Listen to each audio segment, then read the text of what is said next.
بسم الله الرحمن الرحيم والعصر إن الإنسان لفي خسر إلا الذين آمنوا وعملوا الصالحات وتواصوا بالحق وتواصوا بالصبر.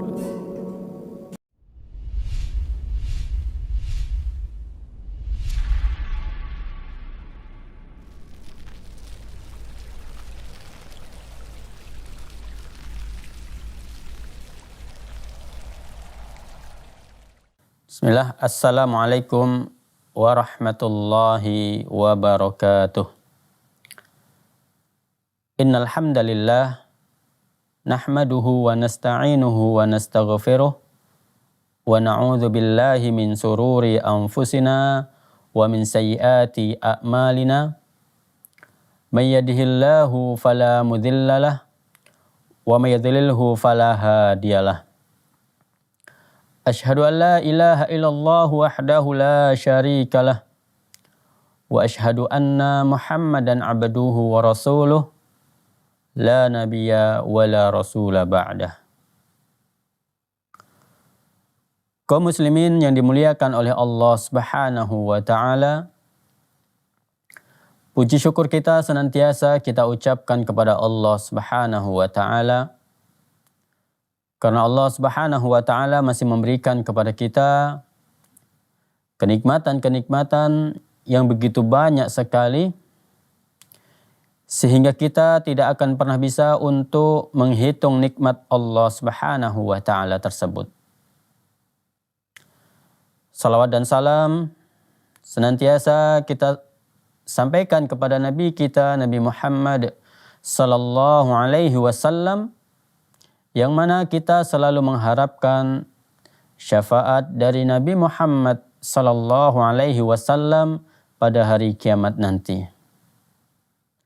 Dan semoga dengan kita memperbanyak membaca salawat kepada Nabi kita Nabi Muhammad sallallahu alaihi wasallam, maka kita berharap dengan salawat tersebut kita bisa mendapatkan syafaat nanti pada hari kiamat. Kaum muslimin yang dimuliakan oleh Allah Subhanahu wa taala, kita akan melanjutkan kembali pembahasan kita yang kita ambil dari buku Seluk-Beluk Alam Jin dan Syaitan, yang mana pada kesempatan sebelumnya kita telah membahas yaitu yang berkaitan dengan tahapan yang dilakukan setelah terapi ruqyah.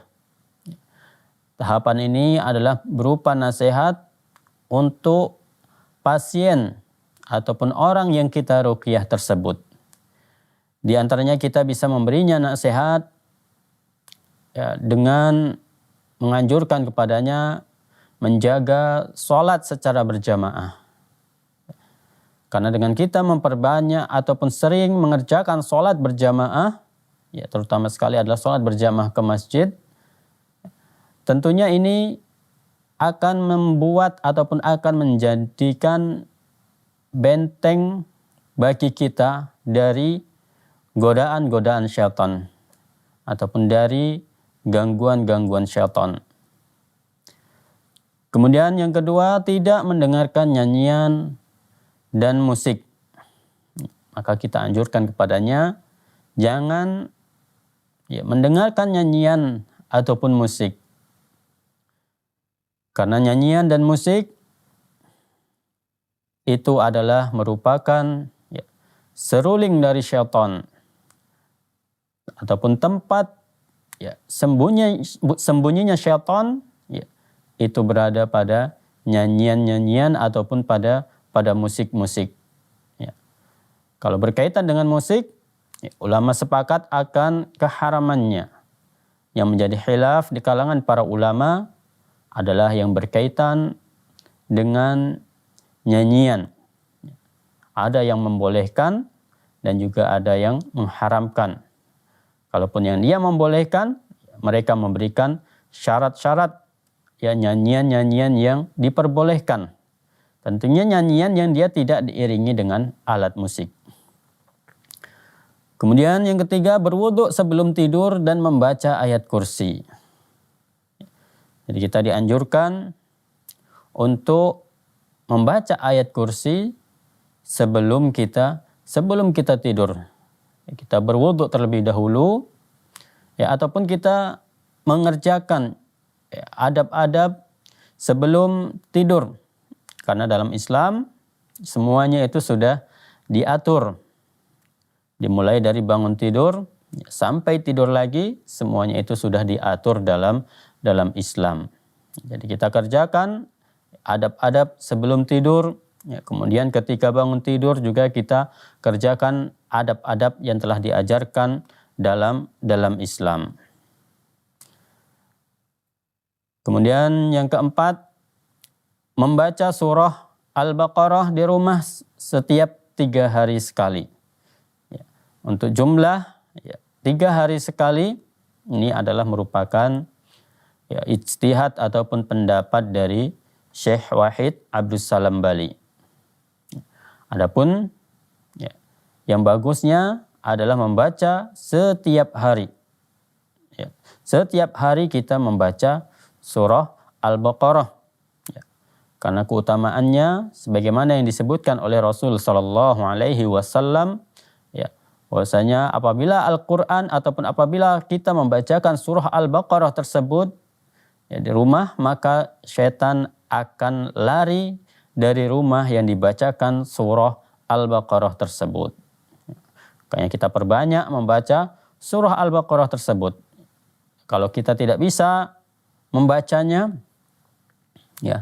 ataupun kita tidak sempat untuk membacanya, maka kita bisa memperdengarkan ataupun memutar MP3 ataupun MP4 video-video yang membaca surah Al-Baqarah, tentunya dari qori-qori yang terkenal, dan ini mungkin nanti bisa lebih memudahkan kita untuk menghafalnya karena kita sering mendengar bacaan-bacaan tersebut. Kemudian yang kelima, membaca surah Al-Mulk sebelum tidur. Adapun orang yang tidak bisa membaca dan menulis, mendengarkannya ini juga sudah cukup. Kemudian membaca surah Yasin di pagi hari ataupun mendengarkannya. Kalau tidak bisa membaca, maka kita cukup mendengarkannya saja. Tentunya di sini ketika kita mendengarkan, kita dengan hati yang khusyuk, bukan hanya hanya dengar gitu saja, bukan. Tapi kita mendengarkannya, kita posisikan, kita cari waktu yang memang kita bisa mendengarkan surah Yasin ini. Kemudian yang ketujuh, bergaul dengan orang-orang yang soleh dan menjauhi orang-orang yang berbuat kerusakan. Kita cari teman-teman yang soleh, teman-teman yang baik. Karena itu bisa mempengaruhi kita. Apabila teman-teman kita adalah orang-orang yang buruk, maka kita bisa mendapatkan dampaknya dari berteman dengan teman yang buruk tersebut. Kemudian yang kedelapan, jika si sakit adalah seorang wanita, maka anjurkan dia ataupun suruh dia, perintahkan dia untuk memakai hijab yang syar'i ataupun memakai pakaian yang syar'i, yaitu pakaian yang menutup auratnya. Jadi kita anjurkan kepadanya agar dia menggunakan jilbab, agar menggunakan baju yang tidak terlalu ketat, ataupun kita anjurkan dia agar tidak memakai pakaian yang terlalu tipis dan lain sebagainya. Kemudian yang kesembilan adalah setiap hari mendengarkan bacaan Al-Quran, murotal ini selama 2 jam, ataupun membaca 1 juz Al-Quran. Tentunya ini bisa kita tambahi, bisa juga kita kurangi. Karena memang anjurannya adalah kita membaca Al-Quran setiap hari. Kalau kita sanggupnya membaca 1 juz, maka kita baca sampai 1 juz. Apabila kita tidak sanggup membaca 1 juz, kita hanya sanggup misalnya setengah juz, maka kita baca setengah juz tersebut. Ya, intinya ada dalam satu hari tersebut kita membaca Al-Quran. Kemudian yang ke-10, setelah mengerjakan sholat subuh, ya, mengucapkan La ilaha illallah wahdahu la syarikalah lahul mulku wa lahul hamdu wa huwa ala kulli syai'in qadir. Ya, ini kita baca sebanyak 10 kali, ya, ataupun juga bisa sebanyak 100 kali. Ya, ini ada ya, dalam buku zikir pagi dan petang. Ya, ataupun bisa kita membaca ya setiap pagi itu membaca zikir pagi dan petang. Ya. Kemudian yang ke-11 membaca basmalah ataupun membaca bismillah dalam setiap keadaan.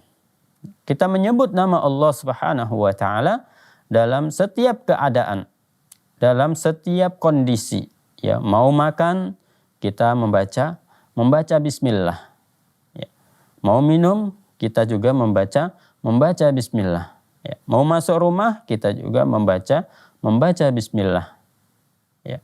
Kemudian masuk kamar mandi ya juga kita membaca bismillah, ya, sebagaimana dalam doanya ya yang disebutkan oleh Nabi Shallallahu Alaihi Wasallam ataupun yang diajarkan oleh Nabi Shallallahu Alaihi Wasallam. Di situ disebutkan ya Allahumma inni ya a'udzubika minal khubusi wal khaba'is. Ya, dalam sebagian riwayat disebutkan bismillahi Allahumma inni a'udzubika minal khubusi wal khaba'is. Jadi kita baca bismillah. Ya, dalam semua keadaan, dalam semua kondisi. Ya, tapi ketika kita berada dalam kamar mandi ataupun ketika kita berada di tempat-tempat yang kotor, ya tentunya jangan kita di situ menyebut nama Allah Subhanahu wa taala. Jangan kita membaca bismillah ketika kita berada di dalam kamar mandi tersebut.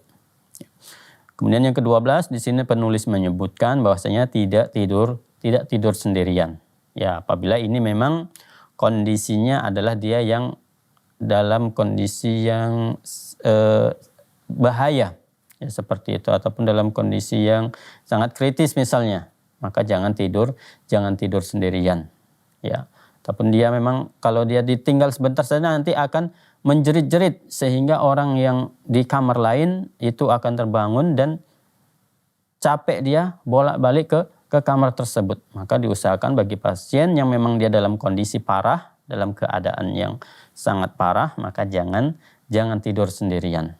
Ya, tentunya walaupun kita tidurnya bersama dengan teman ataupun bersama dengan keluarga yang lainnya, itu juga masih ada adab-adab yang harus kita ketahui. Ya, mungkin tidak boleh kita tidur dengan satu selimut dengan saudara kita ataupun dengan teman kita, ya, karena memang ada larangan dari Nabi Shallallahu Alaihi Wasallam ya berselimut dengan satu selimut, ya, karena dikhawatirkan ya ada nanti hal-hal yang tidak diinginkan itu akan terjadi.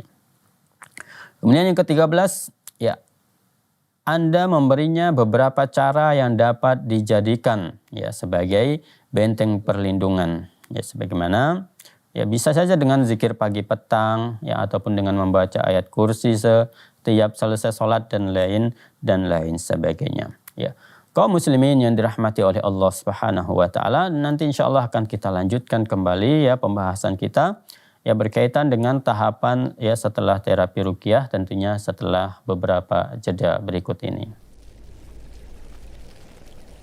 Alhamdulillahi rabbil alamin.